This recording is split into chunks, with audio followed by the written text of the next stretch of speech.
Hello my dear friends, you're in the Military Summary channel. On this short video we're going to discuss the most important events that took place during the previous night of the local time. First we're going to start with the Black Sea. Today the Ministry of Defense of Russian Federation reported that during the previous night the Ukrainians made another attempt to attack the Russian fleet using the Navy drones. The Ukrainians attacked the Russian ship Sergei Kotov and Vasily Bykov. All those attacks were repelled, so as I understand during the day we're going to see more updates and probably some video confirmations of those attacks, so let's wait. Anyway, we see that the Ukrainians intensified their attacks in this area. A few days ago, the Ukrainian sources published the video of their full line production of such a type of Navy drones, so probably they will increase the number of attacks, and not just in the vicinity of like the southern area of Black Sea, the area where the Russians blocked the Ukrainian grain like road, and also the Ukrainians will continue attacks in the vicinity of Crimea and even in the eastern part of the Black Sea. Now we're moving to Kharkiv. Today we got also video from the Ukrainian sources. The Russians during the previous night made another massive drone attack against the city, and there were few explosions in that area. And the thing is that a few days ago there was a very interesting case. For example, if you remember, yesterday there was also explosions in Kharkiv, and main explosions took place in the international airport of Kharkiv. Let's increase the range just for better understanding of the situation. Yes, this is the missile strikes in Kharkiv that took place yesterday. And the thing is that one of the richest person in Ukraine published video from Kharkiv, from that airport, where he for his social networks, and he published the video, and there was like new drones on the background. So he was trying to show that he invested money and he gave a lot of money to the Ukrainian army and he bought new drones. And the Russians basically managed to discover the position of those drones basically based on that photo, and after that they made missile strikes. So basically the Ukrainian person, very rich person, discovered and shown the Russian positions of newly created and bought drone. Now we're moving to Moscow. We got also a lot of very interesting updates from Moscow. The second day in a row, the Ukrainians may try to attack the city, and they're trying to attack the same area. There is like a part of Moscow which calls the Moscow city, the area where you can find big buildings, like 50 floors up to 100 floors buildings. So this is the only area in Moscow where you can find very big buildings. And yesterday there was attack. Today the Ukrainians repeated that attack, and the question is, what is the purpose of the Ukrainians? The Ministry of Defense of Russian Federation, for example, reported that during the previous night the Ukrainians made an attempt to attack this part of Moscow using 2 drones. All of them were shot down by the Russians' air defense. But anyway, one more time, what is the purpose of this attack? I'm talking about this area, as you can see, high buildings and so on. And if you ask my opinion, I'll give you my opinion, that the only purpose and the only reason of Ukrainian attack in this direction I see is that the Ukrainians want to repeat the situation, or not to repeat, but make the similar situation, similar attack that we have already seen on the 11th of September of 2001. So this is big buildings. Currently the Ukrainians are trying to test the Russian air defense, and now they're attacking the Russian big buildings just with the light drones, but the main purpose is not to attack, it's just to stress and test the Russian air defense system. And as soon as they understand that they can do this, they can attack these buildings with heavier drones, with more explosive on board, and after that all these buildings can be ruined and just fell down, as we've saw on the 11th of September. So this is the only explanation why the Ukrainians took a decision to attack these big buildings. There are no military offices, there are no Wagner, let's say, offices, there is no president office, just a civilian area where people try to make business and try to make money. That's it. And furthermore, the Russians, this building is new buildings. They were built in this century, and the thing is that the Russians haven't faced the problems with terrorist attack for the previous 20 years. And don't forget about the Russian corruption. So if you ask my opinion, as I understand, these buildings are not ready, are not prepared against such a heavy attacks like heavy drones and so on, and they will be basically ruined and fell down if the Ukrainians will use heavier drones or something like this. I hope hope that this is not going to happen, but the Ukrainian authorities reported that on the 24th of August, the Independence Day of Ukraine, the Ukrainians are planning to attack Russia with massive drone waves, massive drone attacks, and so on. So basically, this is exactly probably the Ukrainians are planning to implement within these months.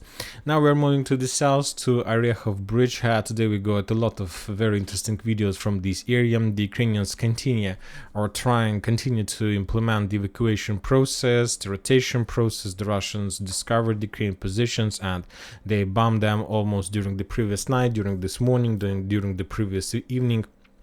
In this video, we see how the Ukrainians were planning to rotate and evacuate Ukrainian soldiers using the personal armored carriers, but the Russians control every single field, every single forest line. It's obviously because it's not a very big deal to do this, and as a result, for example, of artillery strike on this video, we see how the Ukrainians lost another armored personal carrier.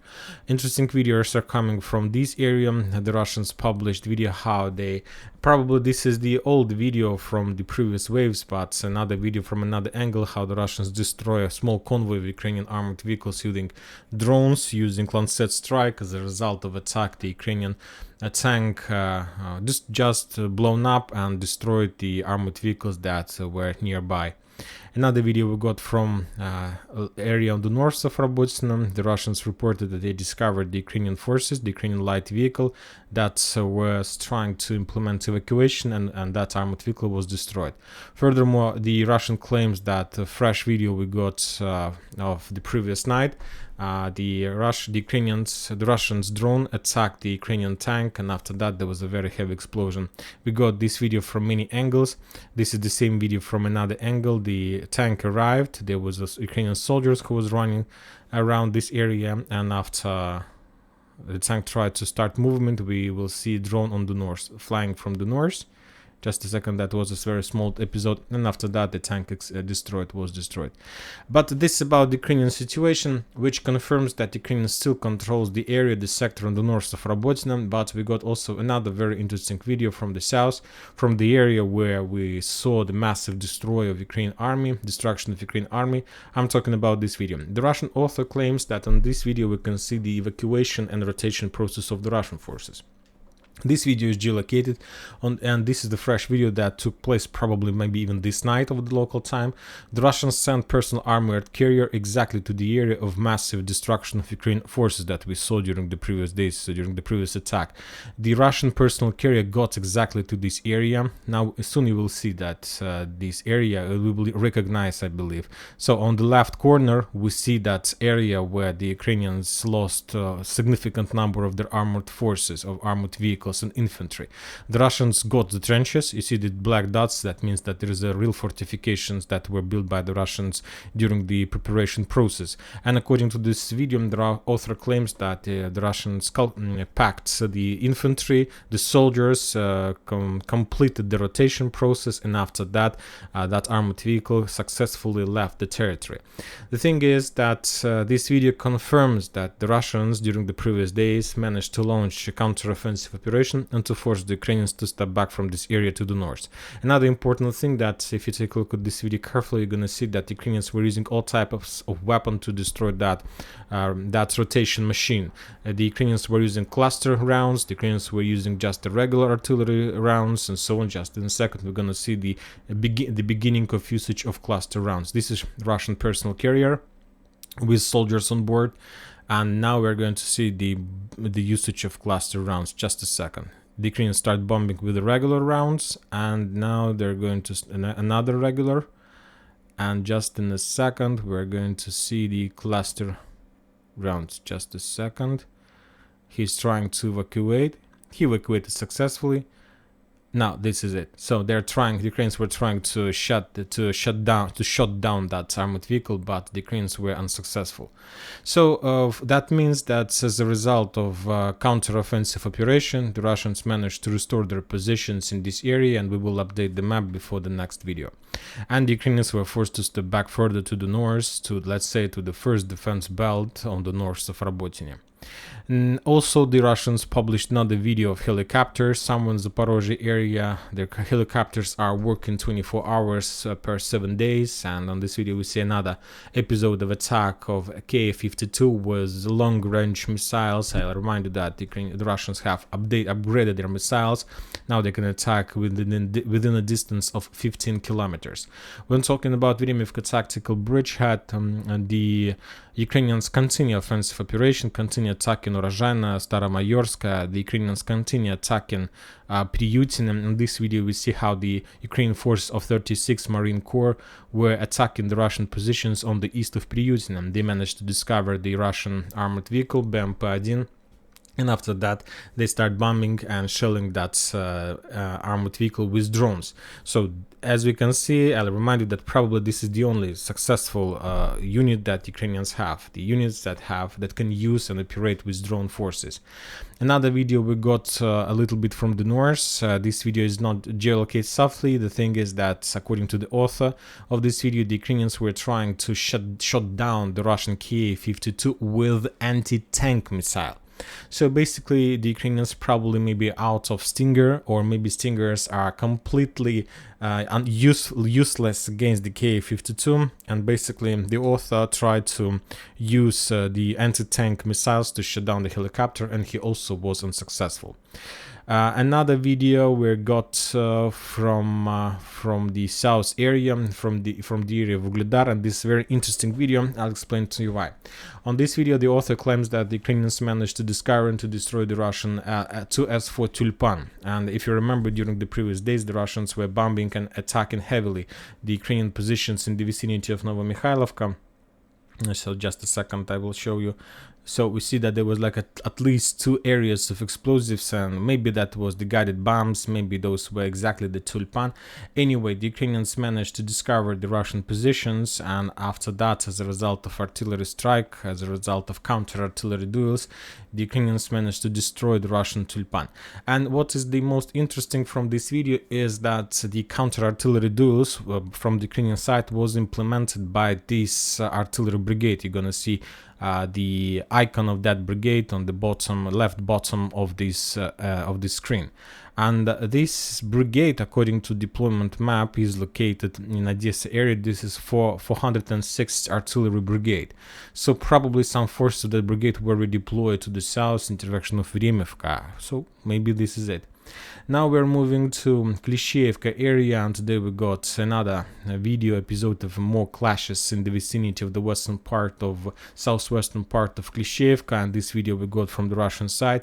The Russians claim, the author of this video claims that the Russians managed to deploy their tanks of 200th Brigade as close as possible to that area, and after the tanks got on the firing distance, they start bombing and shelling the Ukrainian positions in the southwestern part of Klishchiivka, which confirms that Ukrainians established control during the previous days, so at least over this part of the settlement.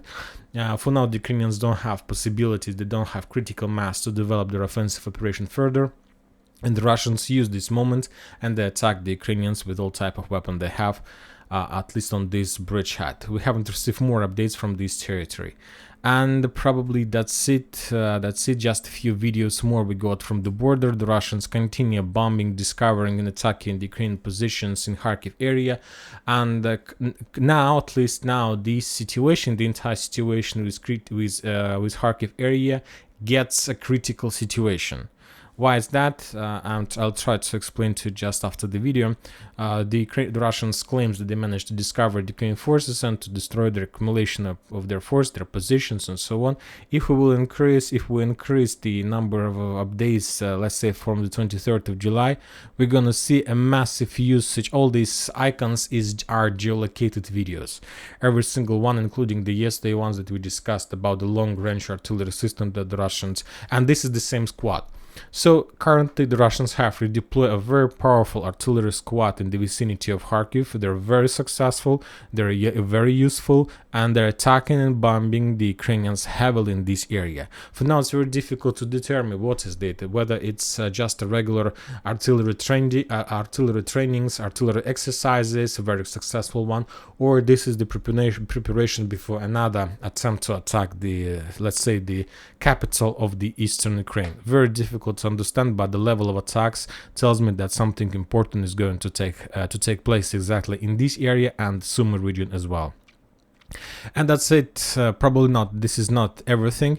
Also, we got some updates from Yevgeny Prigozhin. He published his own comments, his own situation regarding the situation with his camp with Wagner. Currently, Wagner was renamed. Currently, this is not the PMC Wagner. This is Wagner Group, and he reported that Wagner stopped recruiting process because of lack enough of forces on board. He discussed and gave his own opinion about the situation with Belarusian forces. He confirmed that there is very intensive trainings with the Belarusian forces. I'll remind you that the sources reported that Wagners will be, according to even Prigozhin, the Wagners will be redeployed, will start their operating on the 5th of August. But I'll give you my opinion about Wagners and this situation. For now, everybody expect that Wagners will be redeployed on the territory of Ukraine, and there's very likely that this is going to happen. But there is one big problem, and the problem is coming not from Ukraine, but the main problem about Wagner and about the situation is coming from Niger, the country that located in Africa, this one. As you know, during the previous days there was a military coup, and under support of Russian forces, some Niger military forces, military authorities managed to capture the power in this country, and currently there is a real conflict. This is ex-colony of France, and the France depends on the economy of this settlement. I'm talking about some uranium materials and of course gold, and there is a very high chances that the Western countries will try to make a military operation to restore the constitution power in this area. And of course, if such thing is going to happen, I believe that Wagner's and big part of Wagner forces will be redeployed to Niger to support the local forces against the Western intervention. So currently everything is freezed, and I believe that everybody try to understand what is going to be next. If everything is going to be fine, of course Wagners will be redeployed on the territory of Ukraine and they will continue their special military operation. But if something goes wrong in Niger, the Wagners will be redeployed. At least a part of the Wagner forces will be redeployed in this area. Some sources are saying that the Wagners have already redeployed a number of forces there, and now they're like military experts, specialists, teachers, and so on, and they train the local forces. But what is going to be next, very difficult to understand, because as I understand, the Russians are going to fight for this country almost for everything, and they will spend everything they have just to keep this country and not to allow anyone else to return control over this territory. And now that's it for today. Military Summary channel reminds you to condemn any violence in the world. Thank you for watching. Subscribe to my channel, put your likes, join my Patreon, and have a good day. Bye bye.